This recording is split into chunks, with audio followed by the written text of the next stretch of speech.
Janelle Morrison's hand rests on the gate latch of 847 Maple Grove Drive, but the woman across the street watches her like she's witnessing a crime in progress. She's only checking the foundation. The inspection report flagged cracks in the southeast corner, minor, fixable, but worth documenting before the contractor crew arrives Monday. Her clipboard holds detailed notes. Her camera hangs around her neck. Her measuring tape clips to her belt loop. Everything a property owner does on day one. But none of that matters to Karen Whitmore, whose eyes track every movement from her living room window across the street. Janelle is 17. Black. Wearing jeans and a Morrison Real Estate polo shirt, her father's company logo embroidered on the chest. Her natural hair pulled into a neat puff. Her backpack contains the deed she signed yesterday, the title insurance policy, the property tax assessment showing her name as legal owner. She closed on this house 22 hours ago. Paid $67,000 cash. It's her third investment property. Her father taught her to do this. 5:47 a.m. That's when David Morrison would wake her, even at age 5. Drive through neighborhoods in transition. Point to houses with potential others couldn't see. That one, he'd say. Foundation's solid. Roof needs work. Neighborhood's gentrifying. What do you see? By age 12, Janelle could calculate ROI in her head faster than most adults with calculators. By 14, she'd saved $8,000 from tutoring jobs and coding websites for real estate agents. David matched her savings. Now show me what you learned. She researched for 6 months. Found a foreclosed ranch in an emerging neighborhood. Convinced her father to co-sign. Bought it for $47,000. Managed $18,000 in repairs herself, hiring contractors, reviewing bids, checking work quality, learning every aspect of renovation. Sold it 18 months later for $103,000. Net profit, $38,000. She was 15. The second property came at 16. A duplex that needed cosmetic updates. $52,000 in profit over 14 months. Now this, the Henderson property. Her first solo purchase. She turned 17 last month, reached legal age for property ownership with proper documentation. No cosigner needed. Just her savings, and 3 years of real estate education most people never receive. The house needs work. $25,000 in repairs, she estimates. New roof. Foundation stabilization. Electrical panel upgrade. Kitchen modernization. But after renovation, market value hits $135. Maybe $140 if she times the sale right. She's already lined up contractors. Already filed for permits. Already knows exactly what this property will become. Janelle moves along the fence line, checking property markers. Takes photos of the cracked foundation for her records. Measures the section that needs repair. Writes detailed notes about materials needed, estimated costs, timeline for completion. Professional. Methodical. Exactly what she's been trained to do since childhood. Across the street, Karen Whitmore's front door opens. Janelle glances up, offers a polite wave. New neighbor, might as well be friendly. Karen doesn't wave back. Just stands there, phone pressed to her ear, staring with an expression that makes Janelle's stomach tighten. She's seen that look before. On teachers who assumed she cheated because her test scores were too high. On store security who followed her through aisles. On people who see a black teenager and assume problem, not potential. But this is different. This is her property. Her investment. Her legal, documented, Undeniable ownership. Karen's voice cuts through the quiet Saturday morning, sharp and accusatory. I'm calling the police. There's someone trespassing on the Henderson property. Janelle stops measuring. Turns slowly. Realizes with cold clarity that Karen is talking about her. About the owner. On her own land. Karen Whitmore has lived at 846 Maple Grove Drive for 18 years. Long enough to know who belongs and who doesn't. She considers herself the neighborhood's unofficial guardian. The one who pays attention when others look away. The one who notices suspicious activity and acts on it. Someone has to maintain standards, maintain safety, maintain property values. That's what she tells herself as she watches the black teenager prowling around the Henderson house. Karen is 52. Blonde highlights freshly done. Wearing her Saturday yoga pants and a designer athleisure top that cost more than she'd ever admit. Her house reflects her aesthetic: pristine lawn, decorative live laugh love sign in the front window, Ring doorbell monitoring every approach. She moderates the neighborhood's next-door page. Posted 47 times last year about suspicious activity. Mostly people who didn't look like they belonged. Like the Latino landscaping crew 3 months ago. Professional truck, clear company logo, working on a neighbor's yard. Karen called police anyway. They looked suspicious. The police found nothing wrong, but Karen felt vindicated when they left. Proven her vigilance works. Or the black Amazon delivery driver 6 months ago. She'd confronted him, demanded to see every package, insisted he prove they were legitimate deliveries. He'd shown her the scanner, the addresses, everything. She'd still reported him to Amazon. Better safe than sorry. Or the Asian family viewing the house for sale a year ago. With their realtor. During scheduled showing. Karen called police to report people casing the neighborhood. The family bought a house 2 streets over instead.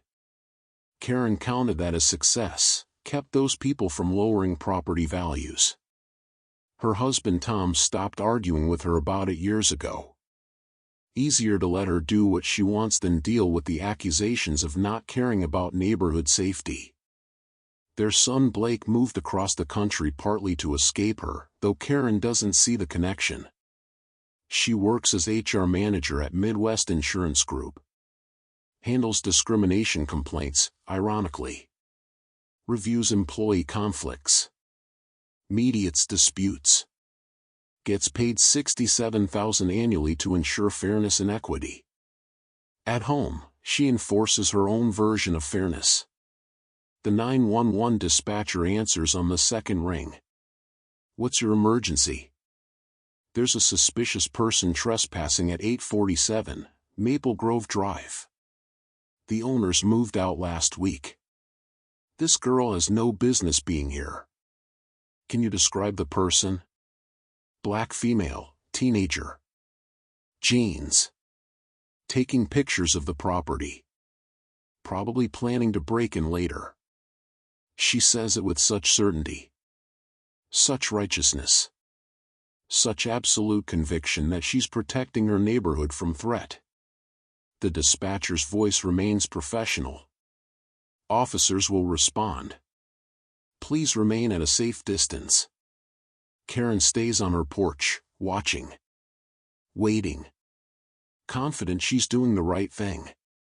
Across the street, neighbor Jameston shakes his head from his own porch. His security cameras are recording everything. They always are. He's captured 8 incidents in 2 years of Karen calling police on people of color for existing in public space. He's sent recordings to the HOA 3 times. They've done nothing. Neighborly disputes, they called it. Not our jurisdiction. 2 houses down, Patricia Rodriguez texts the neighborhood group chat, Karen's at it again. Calling cops on someone at Henderson House. Responses flood in. Eye roll emojis. Here we go again. Someone should report her. But no one intervenes. No one stops her. No one wants to become Karen's next target. Easier to watch from windows and complain privately than confront her publicly. The Johnsons, black couple who moved in last year, watch from their yard with grim recognition. They know this dance. Karen called police on them twice during move-in. Claimed the moving truck looked suspicious despite the realtor standing right there. Sirens grow louder in the distance. Karen adjusts her posture. Prepares her statement. Rehearses in her head how she'll explain to the officer that she was just being vigilant, just protecting property values, just doing what any concerned neighbor would do. She doesn't see herself as racist. Doesn't use slurs. Doesn't burn crosses or join hate groups. She just notices patterns. Just pays attention. Just calls police when something seems off. And what seems off, consistently, are people of color in her neighborhood. The patrol car turns onto Maple Grove Drive. Officer Martinez behind the wheel. Karen positions herself at the property line, ready to give her account as witness. Ready to explain why this girl doesn't belong here. Across the street, Janelle stands calmly by the gate. Her hand rests on her backpack where the deed sits in the front pocket. She's done this dance before. Not exactly this, but close enough. The assumptions. The accusations. The presumption of guilt that follows her skin color like a shadow. She knows exactly how this ends. With documentation that shouldn't be necessary but always is. Officer Daniel Martinez steps out of the patrol car with practiced caution. 8 years on the force taught him that property disputes can escalate quickly, especially when neighbors are involved. He sees a teenager with professional equipment. A middle-aged white woman clearly agitated. Standard weekend call. Karen rushes over before he reaches Janelle. "Officer, thank God you're here. She's been prowling around for 30 minutes. The Hendersons moved out last week. She's clearly trespassing. I want her arrested." Martinez holds up one hand. "Ma'am, let me handle this. Please step back." Karen doesn't step back.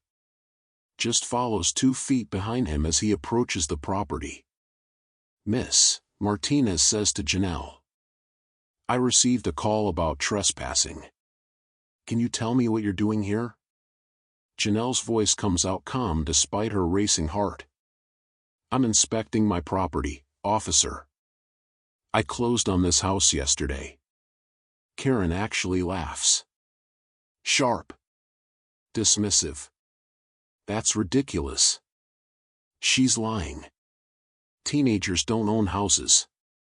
Martinez turns to Karen. "Ma'am, I need you to be quiet while I investigate." But Karen can't help herself. Check her ID. She's probably using a fake name. Or stolen documents. Something's not right here. Janelle reaches slowly for her backpack.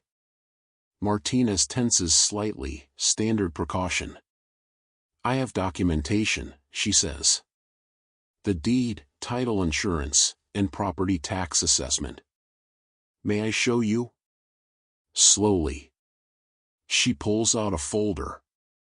Hands it to Martinez with steady hands. She's not afraid. Just tired. Tired of this particular dance where she has to prove her right to exist in spaces she already owns. Martinez examines the papers while Karen hovers. "Those are fake," Karen insists. "She probably printed them online. You can buy fake deeds on the internet. Everyone knows that." Janelle's jaw tightens but she stays silent. Her father taught her, let the documentation speak. Don't argue. Don't escalate. Just present facts and let them destroy assumptions. More neighbors emerge now. James Chen on his porch, tablet recording everything. Patricia Rodriguez in her yard, arms crossed, expression saying she's seen this before and she's tired of it.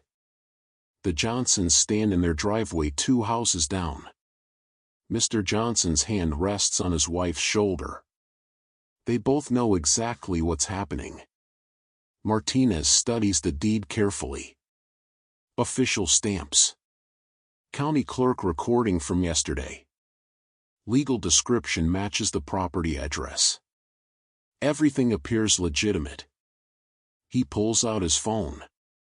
Calls dispatch. Need property records verification. 847, Maple Grove Drive. While waiting, he asks Janelle, "Can you tell me about the purchase?" She recites details without hesitation. Foreclosed property. Purchased for $67,000 cash through Morrison Real Estate. Closed yesterday at 2 p.m. with secure title services. My attorney was Robert Chen from Chen & Associates. Specific.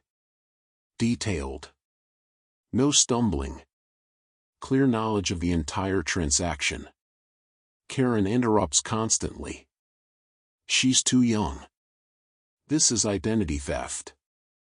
The real owners probably don't even know. Ma'am. Martinez's voice sharpens. Final warning. Be quiet or I'll ask you to go inside your house. His radio crackles. Property records confirm, Janelle Morrison, age 17, recorded owner as of yesterday, 2:17 p.m. Martinez's expression shifts. Understanding dawns. This isn't trespassing. This is something much worse, a false report based on assumptions. But before he can speak, Karen escalates. I don't care what those fake records say. She doesn't belong in this neighborhood. This used to be a nice area before. She stops herself. Almost said it. Almost said the quiet part loud. Patricia Rodriguez steps forward. Karen, stop. You're embarrassing yourself in this neighborhood. Karen rounds on her. You people always stick together. First the Johnsons move in, now this girl thinks she can buy property here. That's enough. Martinez's command cuts through. Ma'am, step back now or I will cite you for interference with an investigation. James Chen calls from his porch. Officer, I have security footage of everything. Karen called police before even speaking to this young lady. Want to see it? More neighbors gathering now. All watching. Many pulling out phones to record. Mr. Johnson approaches. Officer, we're the Johnsons from 839. Karen called police on us twice when we moved in last year. Said our moving truck looked suspicious even though our realtor was standing right there. Martinez sees the pattern forming. Understands this isn't about trespassing. It's about assumptions. About who Karen thinks belongs here. He turns to Janelle. Miss Morrison, these documents confirm you're the legal property owner. I apologize for the confusion. Then to Karen, ma'am, you called police on a property owner inspecting her own property. That constitutes filing a false report. Karen's face goes from red to white. But teenagers can't, this isn't. The words she wants to say hang unspoken in the air. Black teenagers don't own property in MY neighborhood. Martinez hands Janelle's documents back. Everything's in order. You're free to continue your inspection. But Karen isn't done. Can't be done. Because accepting she's wrong means accepting her assumptions were racist. I want to speak to your supervisor, she demands. This is absurd. Everyone knows people like her don't own property here. She's probably using drug money or welfare fraud or some kind of. She doesn't finish. Because James Chin is walking over with his tablet, security footage queued up. And what he's about to show Officer Martinez isn't just today's incident. It's 2 years of documented harassment. All time-stamped. All recorded. All undeniable. Karen's comfortable certainty is about to shatter against evidence she didn't know existed. Before we continue, you need to subscribe right now. What Officer Martinez does next isn't just satisfying, it's necessary. This isn't just about one racist neighbor. It's about every person who's had to prove they belong in space they already own. Every time someone decided your presence was suspicious simply because of your skin color. Don't let this story disappear. Hit subscribe. Justice is coming, and you'll want to see every second. James Chin reaches the group, tablet extended toward Officer Martinez. Officer, I have everything recorded. Karen didn't speak to Janelle at all, just watched from her window and called 911 immediately. Martinez takes the tablet. Watches footage timestamped 7:15 a.m. Janelle's Honda Civic pulls up. She exits with clipboard, camera, measuring tape. Begins standard property inspection, checking fence line, examining foundation, taking professional documentation photos. At 7:23 a.m., Karen emerges from her house. Doesn't approach. Doesn't ask questions. Just watches for 4 minutes, then pulls out her phone. The audio is crystal clear. Karen's voice, black female, teenager, taking pictures of the property, probably planning to break in later. These people. Martinez's jaw tightens. He looks at Karen. Mrs. Whitmore, you filed a police report without even speaking to the person you're reporting. I didn't need to speak to her. It was obvious she was. Obvious based on what? His tone sharpens. Her clipboard? Her camera? Her professional inspection equipment? Or something else? Karen's mouth opens. Closes. She has no answer that doesn't incriminate her. James scrolls to more footage. Officer, this isn't the first time. 3 months ago, same thing. The video shows Latino landscaping crew working on a neighbor's yard. Professional truck, company logo, clear equipment. Karen calling police anyway. Claiming they looked suspicious. Another clip. 6 months ago. Black delivery driver. Karen confronting him, demanding he prove every package is legitimate despite his Amazon scanner and uniform. Another. 1 year ago. Asian family with their realtor during scheduled showing. Karen calling police to report people casing the neighborhood. 8 incidents total. All documented. All involving people of color. All baseless. Patricia Rodriguez approaches with a handwritten statement. Officer, I've been documenting Karen's harassment for 2 years. She's called police on every person of color who enters this neighborhood. The Johnsons add their testimony. She reported our moving truck twice. We had a realtor present both times. Our truck had the moving company name on it. She still claimed it looked suspicious. Martinez turns to Karen. Her self-righteous expression has crumbled into something between panic and defiance. Ma'am, based on this evidence, you filed a false police report. In this county, that's a misdemeanor offense. I was protecting the neighborhood. You were harassing your neighbors. There's a difference. He looks at the gathered crowd. Anyone else want to provide a statement about similar incidents? For more hands go up. Karen's world tilts. She thought they were on her side. Thought they appreciated her vigilance. Thought her constant reporting made the neighborhood safer. She didn't realize they were documenting everything, waiting for a moment like this. Martinez pulls out his citation pad. Miss Morrison, do you wish to press charges for filing a false report? Janelle considers. Her father taught her to pick battles strategically.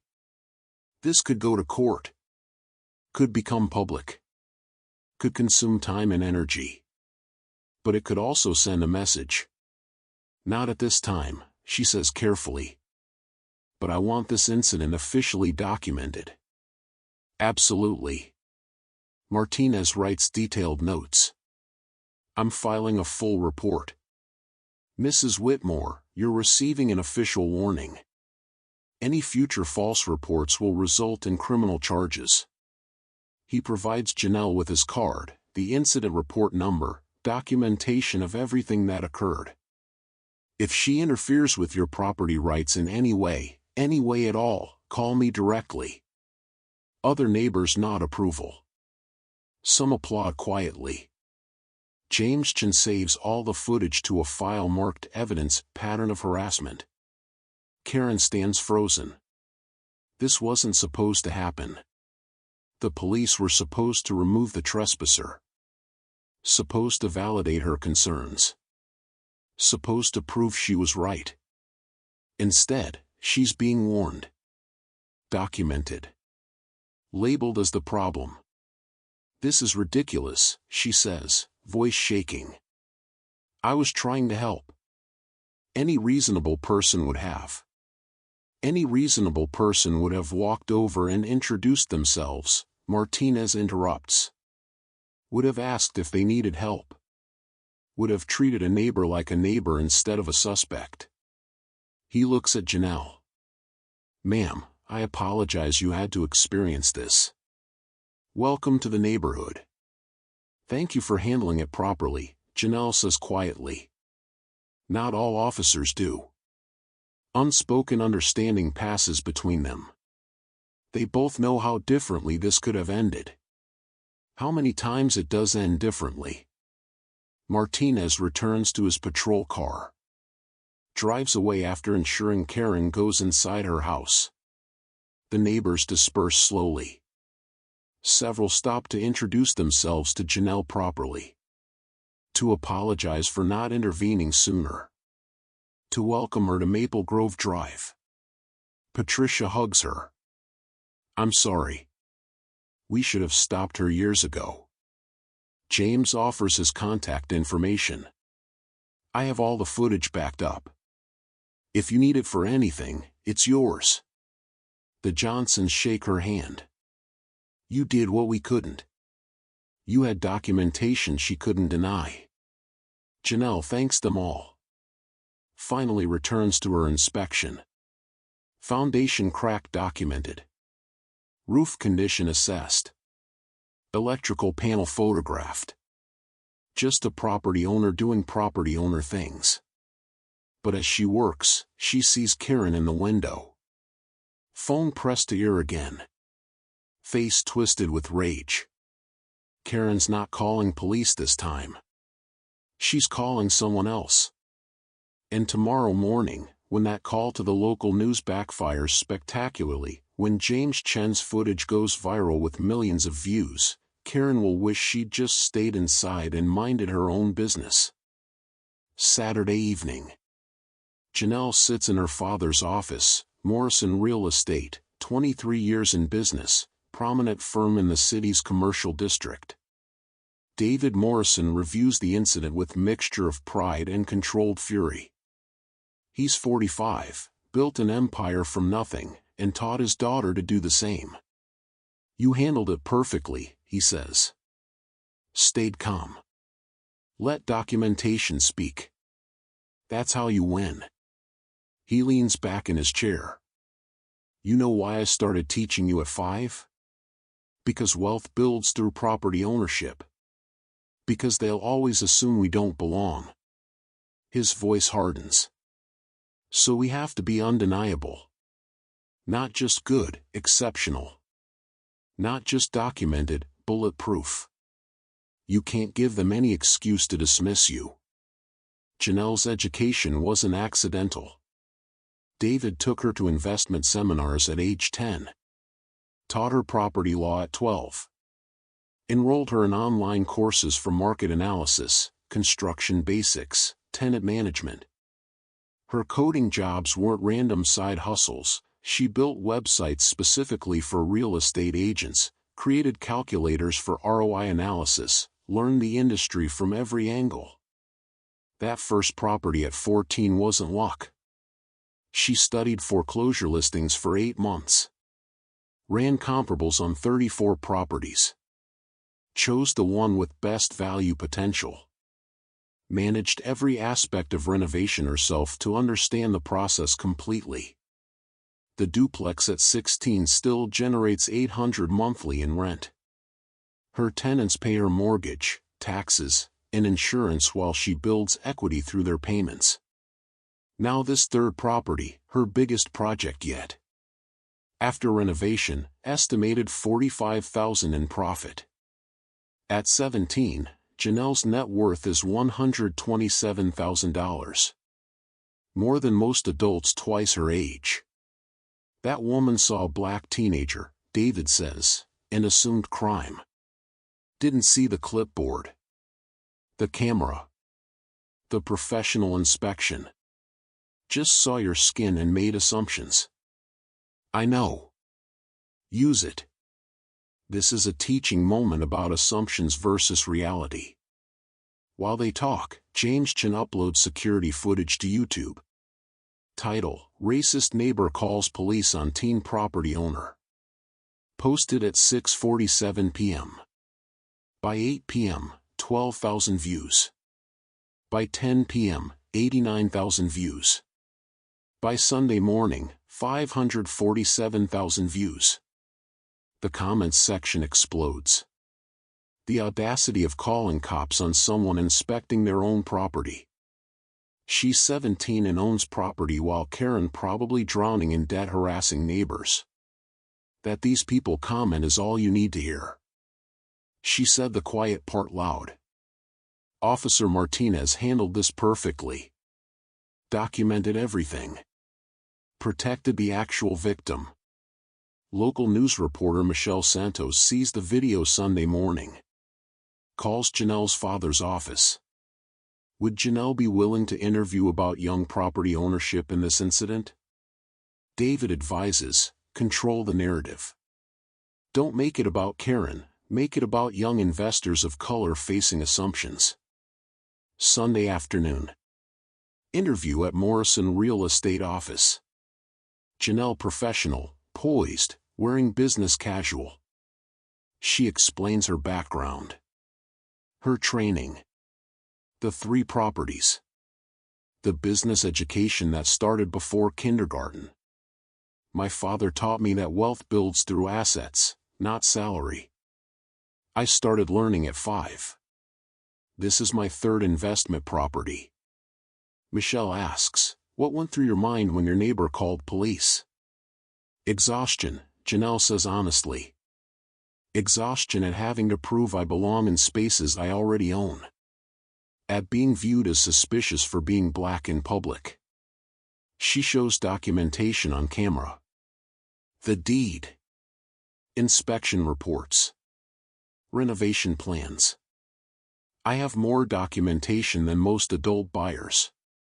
Professional inspection checklist. Contractor bids. Permit applications. But none of it mattered until a police officer verified it. My word wasn't enough. Do you think she would have called police if you were white? Janelle's response is measured. I think assumptions about who can own property are racialized. I had professional equipment. Was conducting standard inspection. She didn't ask questions, she called police. The interview includes neighbor testimonies. James Chen, she's called police on people of color 8 times in 2 years. Clear pattern. Patricia Rodriguez, we complained to HOA about harassment. Nothing happened until there was viral video. Story airs Sunday 6 p.m. Teen real estate investor faces false accusation from neighbor. Includes Janelle's background, David's business success, Karen's documented pattern of harassment. Within hours, it spreads. Twitter, Reddit, Facebook, local community forums. By Monday morning, national coverage. CNN, teen investor harassed while inspecting property she owns. MSNBC, when property ownership meets racial assumptions. The Root, black excellence meets white fragility, 17-year-old proves assumptions wrong. By Monday afternoon, 3.2 million views on original video. Karen's full name surfaces in comments. Her employer identified. Her LinkedIn profile found. Someone tweets, "This is the HR manager at Midwest Insurance. She handles discrimination complaints while calling cops on black teenagers." 89,000 retweets. Monday morning, 8:47 a.m. Karen's phone rings. Her supervisor. "Karen, we need you to come in immediately. We're conducting investigation into conduct inconsistent with company values." She knows what that means. She's seen it happen to other employees. The careful language. The documentation process. The inevitable termination. Her hands shake as reality sets in. This isn't going away. This is just beginning. Across the street, Janelle's contractor trucks arrive. The sound of renovation starting. Progress being made. Her investment moving forward while Karen's comfortable world collapses. Success and consequences happening simultaneously. One built on competence and documentation. The other crumbling under weight of assumptions and racism. The contrast couldn't be more clear. Monday, 9:30 a.m. Midwest Insurance Group headquarters. Karen sits across from HR Director Thomas Klein, Legal Counsel Sarah Martinez, and her supervisor Janet Webb. The conference room feels like an interrogation chamber. They play James Chen's video on the large screen. Karen forced to watch herself. Her voice on the 911 call, black female, probably planning to break in, "These people don't own property here." The casual racism. The assumptions. All captured with perfect clarity. Thomas Klein speaks first. "Karen, you're our HR manager. You handle discrimination complaints for this company. How do you explain this?" "I was protecting my neighborhood. I didn't know she owned the property." Sarah Martinez cuts her off. "You didn't ask. You saw a black teenager with professional inspection equipment and assumed crime. That's textbook racial profiling." Janet Webb adds, "We've received 47 emails from clients since yesterday. 3 are threatening to pull their business. Our board wants immediate action." Karen's panic rises. This is an overreaction. It was personal, not work-related. "You're the face of our HR department," Klein says. "This reflects directly on company values. We cannot have someone handling discrimination complaints who discriminates." They suspend her immediately, pending termination paperwork. They're following process to avoid wrongful termination suits. But everyone in the room knows, she's done. Meanwhile, at Maple Grove Drive, more neighbors come forward. Patricia Rodriguez creates a Google Doc, Karen Whitmore harassment log. 14 neighbors contribute within 4 hours. Girl Scouts selling cookies, black child, age 9. Karen called police claiming suspicious solicitation. Landscaping crews, all Latino, all legitimate businesses. Karen reported them multiple times for loitering. Asian family viewing house during open house. Karen demanded to see their real identification, questioned if they could actually afford the neighborhood. Black families' children playing basketball at 3 p.m. Karen called code enforcement for excessive noise. New neighbors' relatives visiting, they were black. Karen reported suspicious vehicle casing houses. Pattern undeniable. Karen only reports, challenges, or calls police on people of color. White neighbors doing identical activities never questioned. HOA President Martin Brennan forced to address the situation. We received complaints about Karen for 2 years. We dismissed them as neighborly disputes. Now facing liability questions. Did the HOA enable harassment by ignoring documented complaints? Local news does follow-up story. Neighbors reveal pattern of harassment. Interviews with multiple neighbors. All on record. All showing consistent behavior. James provides additional security footage. 8 incidents over 2 years. All involving people of color. All unprovoked. Patricia on camera, she appointed herself neighborhood watch, but only watched certain people. That's not safety, that's racism. Officer Martinez files supplemental report documenting the pattern. Recommends Karen be flagged for false reports. Future 911 calls from her address will require additional verification before dispatch. This is significant. Means dispatchers will question her claims automatically. Her credibility officially destroyed.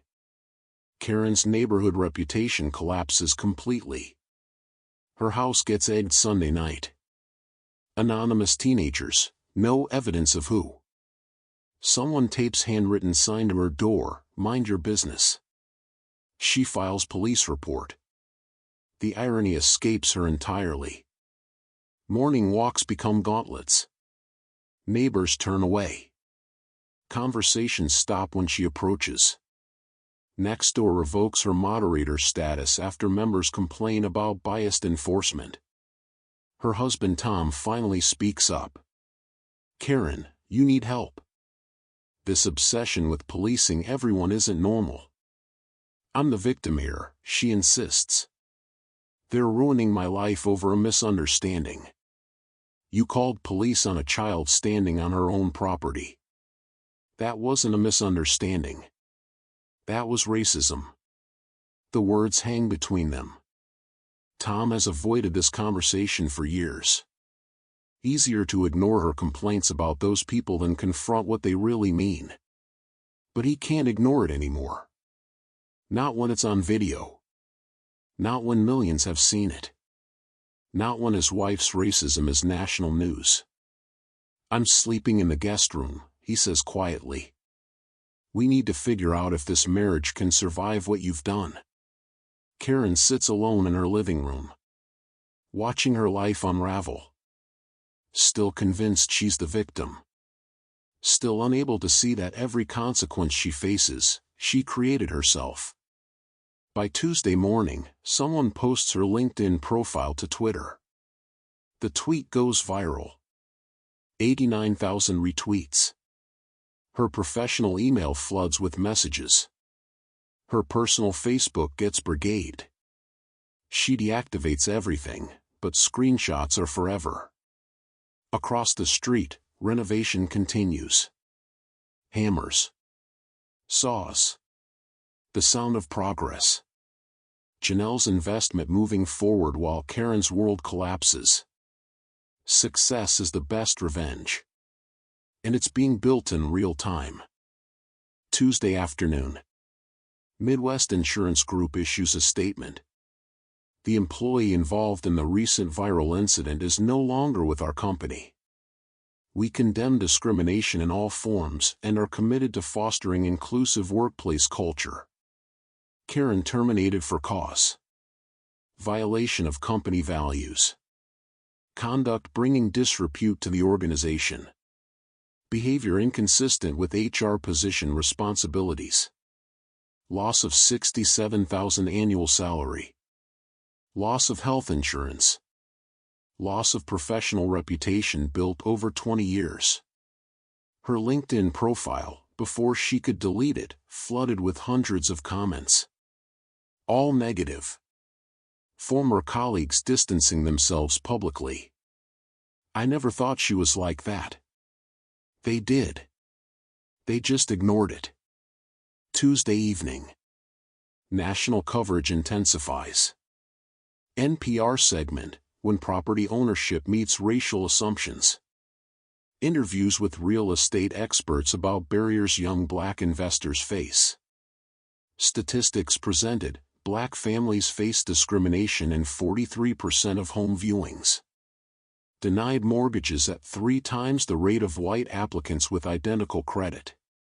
Janelle interviewed by phone. The assumption is that people who look like me can't own property.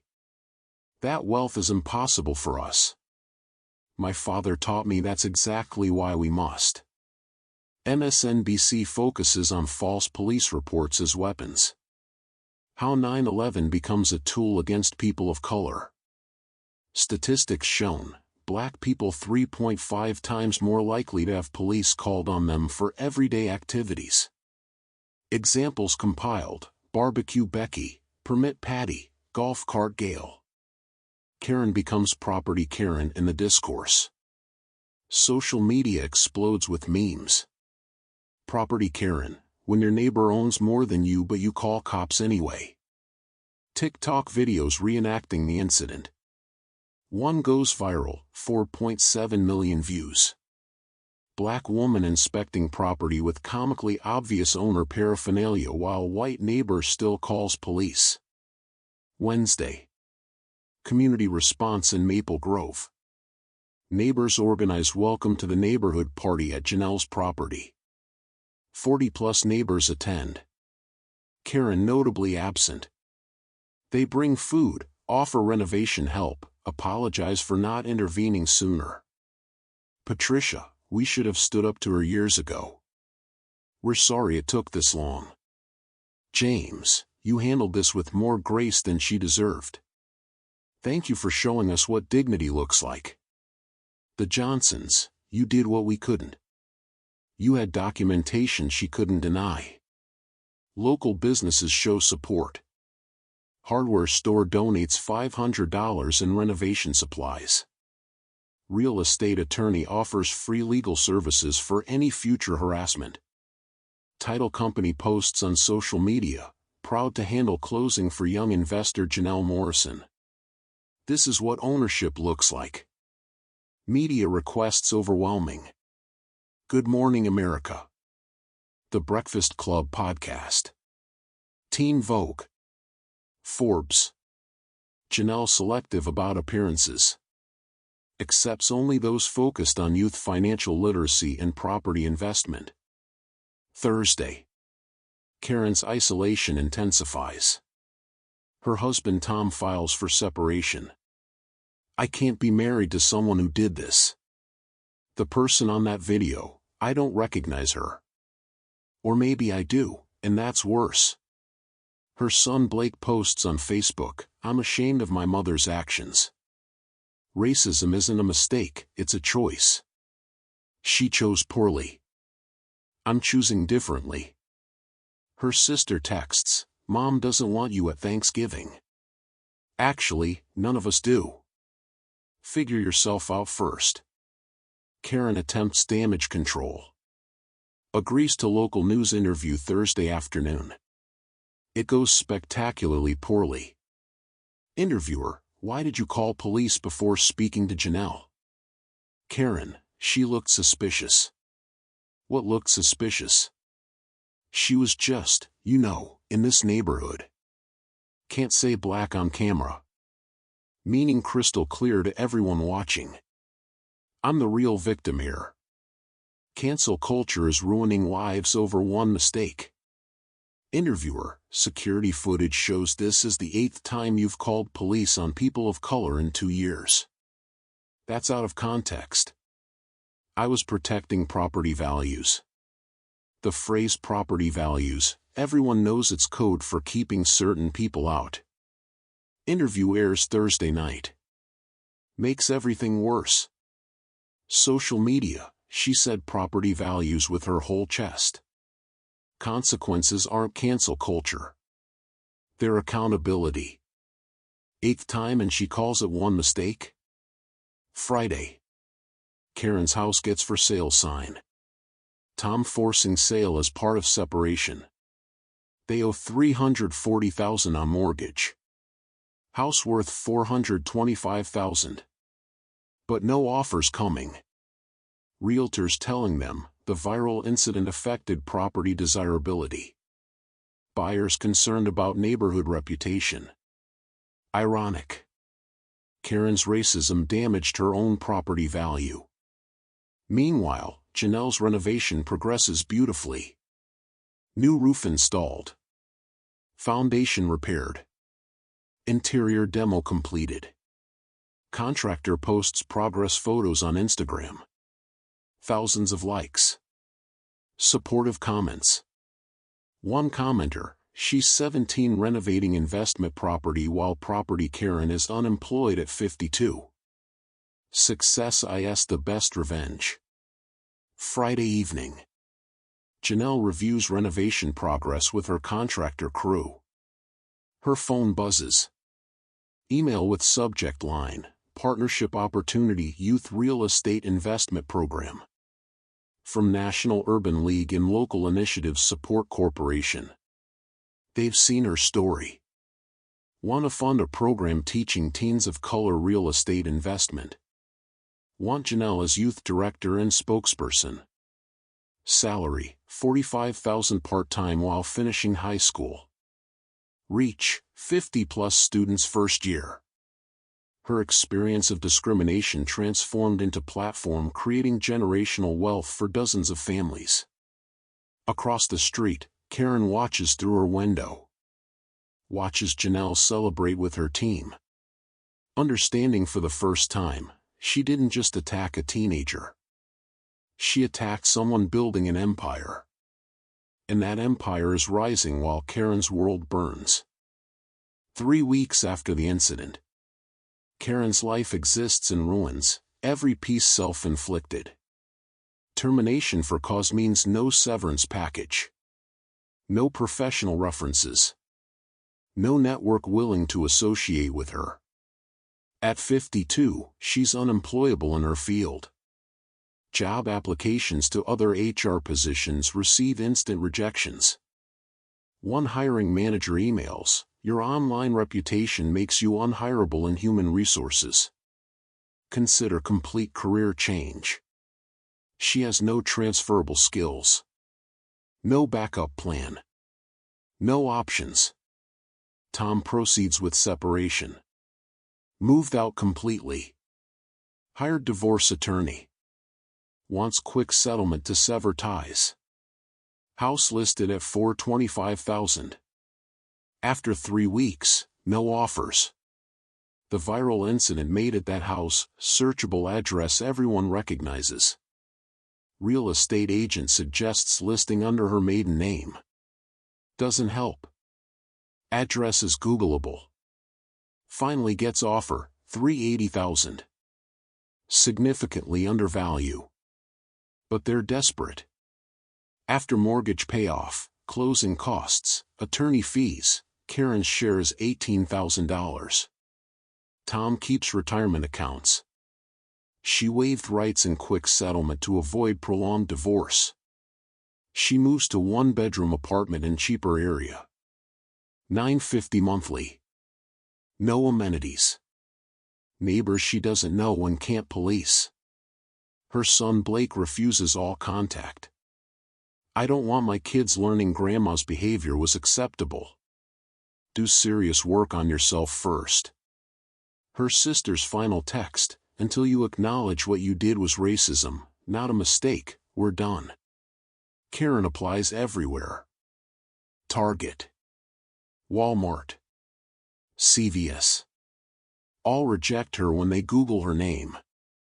Finally, Dollar General hires her. $11.50 hourly. Part-time. No benefits. From $67,000 HR manager to $11.50 cashier in 3 weeks. Can't afford Cobra health insurance, $847 monthly. Prescription costs now out of pocket. Credit cards maxing out. Late payment notices. Collection calls starting. She sits in her apartment scrolling through muted videos about herself. Reads comments calling her property Karen. Watches herself become cautionary tale. No remorse. Only self-pity. My life is ruined over one call. This is unfair. Still doesn't understand, it wasn't one call. It was years of harassment. Wasn't mistake, was pattern. Wasn't unfair, was consequences. Meanwhile, Janelle's life expands exponentially. Renovation at 847, Maple Grove completed in 4 weeks. New roof. Foundation repair. Updated electrical. Modern kitchen. Refinished floors. Total investment, $67,000 purchase plus $28,000 renovation equals $95,000. Appraised value after renovation, $138,000. Net equity, $43,000 in 1 month. Lists property for rent. $1,650 monthly. 23 applications in 3 days. Selects tenants, young black couple, both teachers, excited for affordable housing in good school district. Cash flow after mortgage, taxes, insurance, $425 monthly passive income. At 17, Janelle owns 3 properties, generates $1,225 monthly passive income, has net worth of $170,000. Accepts position with National Urban League Program, Youth Real Estate Investment Initiative. Part-time while finishing senior year. $45,000 annually. Role, develop curriculum, mentor students, speak at events, be face of program. Program goals, teach 50 teens of color real estate investment in year 1. Help 10 complete first purchase. Funding secured, $500,000 grant from Local Initiatives Support Corporation. Matching funds from private donors. Media covers program launch, teen who faced racist accusation now teaching others real estate investment. Janelle's quote goes viral, the best response to people who think we don't belong is proving we own the place. Literally. First cohort, 50 teens ages 14 to 18. Predominantly Black and Latino. From low-income families. Curriculum covers property evaluation, financing, renovation management, tenant selection, market analysis. Janelle teaches Sunday sessions. Shares her experience. Shows her properties. Students inspired, if she can own 3 properties at 17, I can own 1 by 20. David Morrison guest lectures, wealth isn't built by salary alone. It's built by assets that appreciate while you sleep. Local news covers first class. Heartwarming story of empowerment contrasted against Karen's downfall. Comments filled with support, this is how you respond to racism, with success they can't deny. 6 weeks after the incident. Karen walks past her old house, Tom sold it, she's not welcome there, and sees new owners moving in. A black family. Parents and 3 kids. The youngest daughter, maybe 8, stands on the porch of 846, Maple Grove. Karen's former house. The girl waves at Janelle across the street. Janelle waves back, smiling. The family bought Karen's house. The irony is perfect. The justice poetic. Karen finally understands, she didn't just lose her house, her job, her family. She lost everything she tried to keep out. And it's the most fitting consequence of all. 3 months after the incident. Youth Real Estate Investment Initiative operates at full capacity. 50 students enrolled. Meeting every Sunday at Morrison Real Estate office. Janelle teaches with clarity her father instilled. No jargon. No gatekeeping. Just practical knowledge schools don't provide. She takes students to her properties. Shows them 847 Maple Grove renovation. Explains every decision. This foundation crack cost $4,000 to repair. Ignoring it would have cost $15,000 damage within 2 years. Think long-term. Students ask real questions. How do you know if contractors overcharge? Research 3 bids minimum. Check references. Ask for detailed breakdowns. What if you can't get traditional loans? FHA loans. USDA loans. Seller financing. Partner with family members who have credit. Creative solutions exist if you look. Success story, Marcus Williams, 16. Saved $3,000 from part-time jobs. Program connected him with down payment assistance, matched funds brought total to $8,000. Found foreclosed condo for $45,000. Needed $7,000 repairs. Parents co-signed loan. Marcus bought property. Managed renovation with Janelle's guidance. Now rents it for $750 monthly. Building equity. Learning property management. At 16, he owns real estate. First in his family. Success story, Destiny Johnson, 17. Couldn't qualify for loan alone. No cosigner available. Janelle taught her creative financing. Destiny found elderly owner wanting to downsize. Negotiated, take over existing mortgage payments, give $2,000 down, seller carries $8,000 second mortgage at 0% interest. Controls property worth $72,000 with $2,000 initial investment. Success story, twin brothers Andre and Isaiah Martinez, 15. Pulled $5,000 savings combined. Found duplex at foreclosure auction. Bought for $38,000. Both live in one unit with mother, rent-free. Rent other unit for $650 monthly.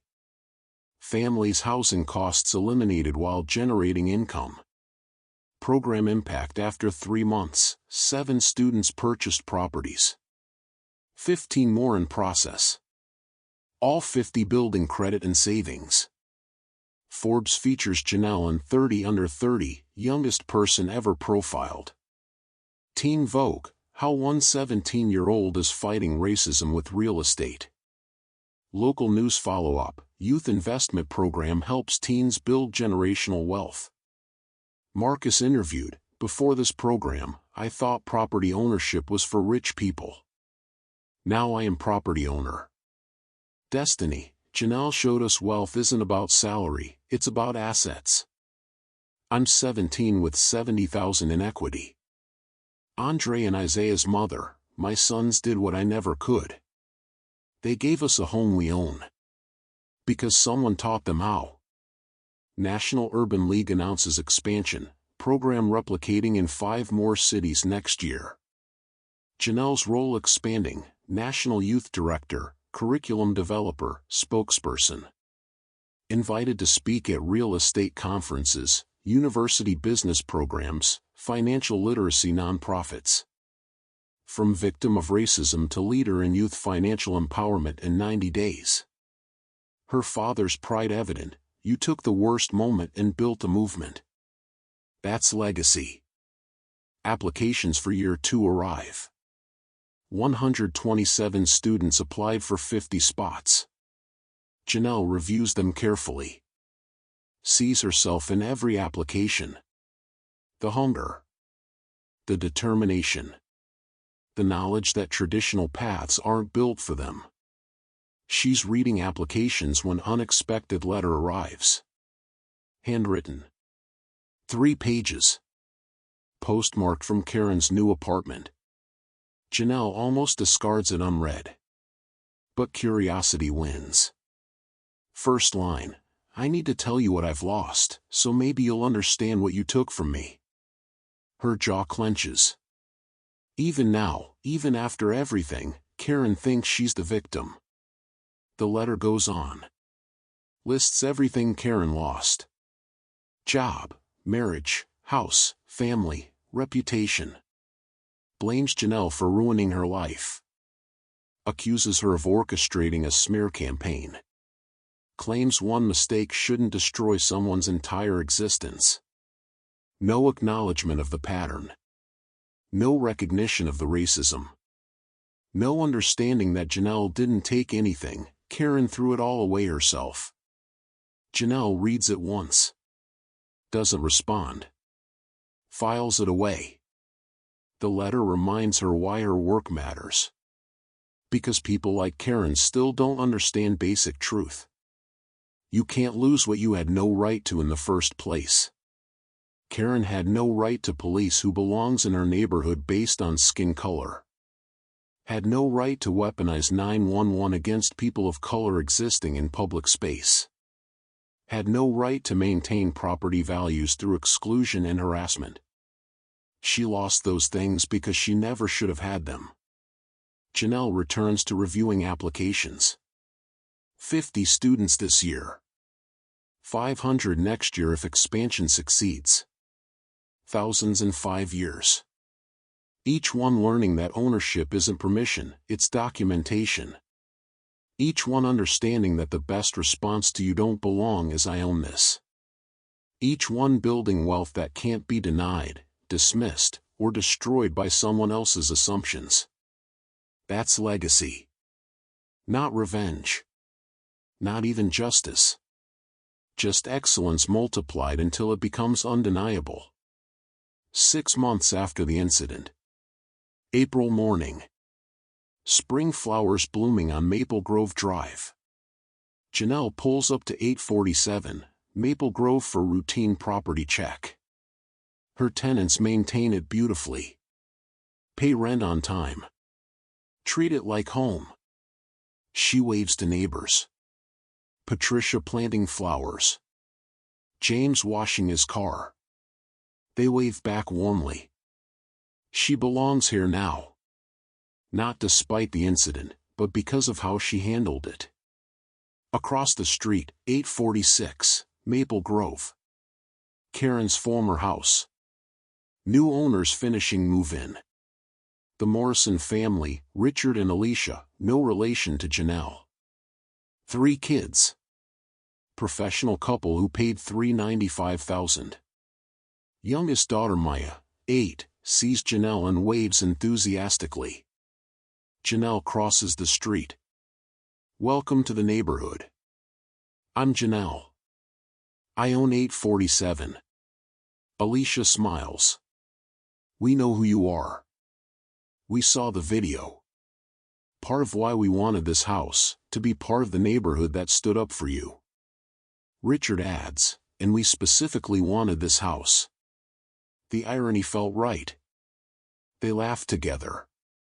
Poetic justice of Karen's house owned by black family she tried to exclude.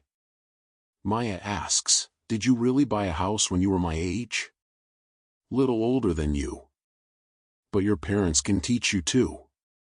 Alicia, we're already teaching her. She'll own property by 16 if she wants. Janelle offers, my program teaches teens real estate investment. Maya's welcome when she's old enough. They exchange numbers. Make plans for neighborhood barbecue. Build community Karen tried to prevent.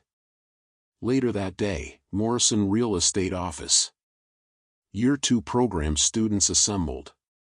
50 new students. Diverse. Eager. Janelle shares Year 1 statistics. 12 students purchased properties, exceeded 10 student goal. 38 others built credit, created savings plans, learned skills they'll use for life. Year 2 goals, 15 property purchases. 3 satellite locations. Curriculum refinement. Guest speaker, Marcus Williams. Now owns 2 properties, bought second one last month. His presentation inspires them. I was saving for a car. Janelle taught me to save for a house instead. Now I own 2 houses and rental income bought me a car. Plus I have $80,000 in equity. Students take notes. Ask questions. See possibility. Janelle's teaching moment: the system isn't designed for us to win. So we have to be smarter, work harder, and prove we belong by owning the space they think we can't access. After class, Janelle drives past her properties. First, sold last year, $52,000 profit reinvested. Second, duplex still owned, cash flowing $800 monthly. Third, 847, Maple Grove, her favorite, the one that changed everything, cash flowing $425 monthly. At 18, birthday last month, she owns 2 properties, net worth $193,000, helps run $500,000 grant program. Senior year ends in 6 weeks. College acceptance to Penn, Wharton Business School, full scholarship. Plans to study real estate development, expand youth program nationally during college. Phone buzzes. Text from Destiny, just closed on second property. Thank you for teaching me this is possible. Janelle smiles. This is legacy. Not just her success she enables in others. She drives past Karen's old house. Morrison family outside playing. Kids laughing. Maya shooting basketball. Perfect full circle. Space Karen tried to protect now filled with joy, family, community. Karen herself, heard she moved out of state. Couldn't handle seeing her old life continue without her. No forwarding address. No contact with former neighbors. Just gone. Erased by her own actions while Janelle's impact grows. Final scene, Janelle at father's office reviewing expansion plans. David, you took your worst day and turned it into generational wealth for 50 families. That's not revenge. That's transformation. She thought calling police would make me disappear. Instead it gave me a platform. Her racism became my megaphone. And that megaphone is changing lives. Students who never thought they could own property now do. Because you showed them how. Applications for next year, 340 students for 50 spots. Demand proves need. Thousands of young people of color want this knowledge. We need more funding. More locations. More teachers. Good. I know how to scale a business. You taught me that. 5 years from now, Janelle graduates Wharton, expands program to 50 cities. 10 years from now, 500 plus students own property because of her curriculum. 20 years from now, she's leading real estate developer with Youth Education Foundation bearing her name. But today, she's 18-year-old who refused to disappear. Who stood on her own property and said, I belong here. Who proved ownership isn't permission, it's documentation. Who transformed racism into opportunity. Built legacy from discrimination. Maple Grove Drive continues around her. People living, loving, building community. Karen's absence unnoticed, presence unmissed. She was never the guardian she thought. Just obstacle that got removed when she tried to remove someone unstoppable. Janelle closes her laptop. Ready to change more lives? David, always. That's what Morrisons do. They get to work. Building wealth. Building community. Building legacy. One property, one student, one life at a time. Somewhere, someone who looks like Janelle sees this story. Sees ownership is possible. Sees racism can't stop excellence. Sees the best response to you don't belong is I own this. That someone picks up real estate book. Starts saving. Starts learning. Starts building. Legacy continues. Long after Karen is forgotten. Long after viral video fades. The impact remains. Ownership. Dignity. Power. Legacy.